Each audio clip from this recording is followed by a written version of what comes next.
Welcome po sa Panlasa ni Kuya Jay! At ayan nga po, may natuklasan na naman po ang panlasa ni Kuya Jay sa Henlens Pasalubong. At hindi lang po yun, kumpleto po sila Ayan. sa mga paninda. Opo.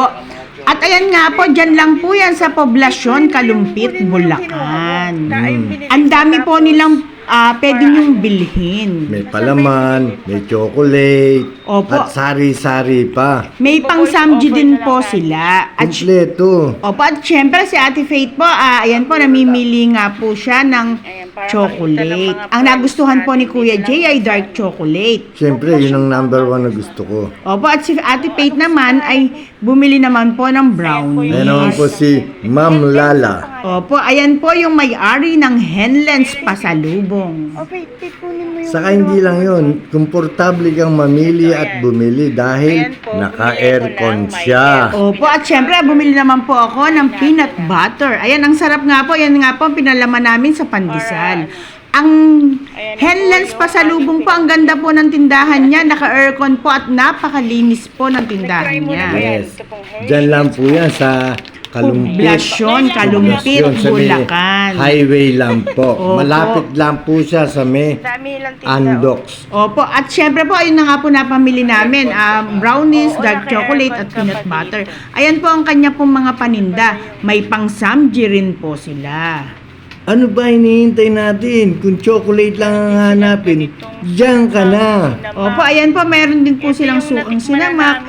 Meron din po silang crab paste o yung taba ng talangka. Yun, napakasarap ng taba ng talangka. Opo, ayan, ang dami po nilang bilihin, no? Ang dami po ninyong mabibili sa Henlens Pasalubong. May tinapay, kung ano-ano, may mga piritong mani. Opo, may brownies po, Brownies. adobong mani, ayan po. Marami pong salamat at syempre nga po napunta po kami sa Crossing Kalumpit para po magmerienda at bumili ng tokoyaki. Yan, napakasarap din po niyan. Saka ang galing ng nagluluto.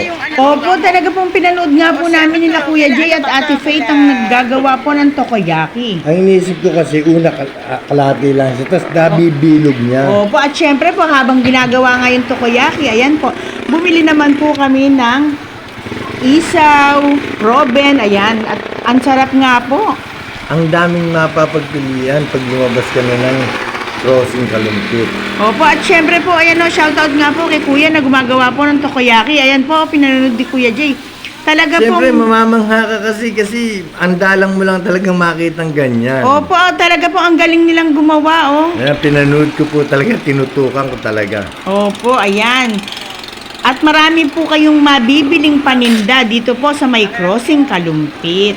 Yes, ayan ako, talagang tiningnan ko talaga siya. Opo. Saka ang kagandahan sa kanya, malinis ang pagluluto niya. Opo, ayan o, pati si Ate Faith po. At syempre po, ayan na nga po ang aming binili.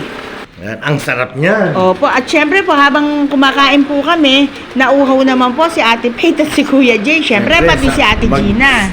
Sa malamig naman tayo na, gulaman. Opo, ayan po, nagsamalamig po kami.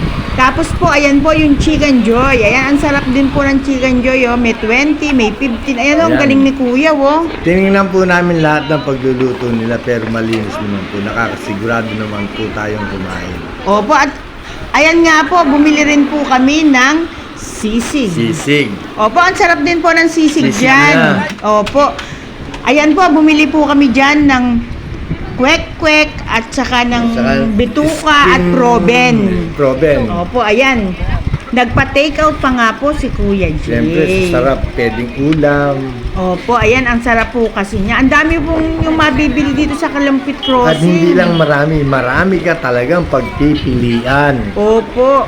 Ayan o, ang dami nga, ang babango pa po nung inihaw. Ayan, no? At syempre, ayan po, kinukuha na ni Kuya Jay ang kanyang take out. Siyempre, pag nagutom ka sa gabi, siyempre, yan na yung kakainin. Opo, at ayan nga po, maraming pong salamat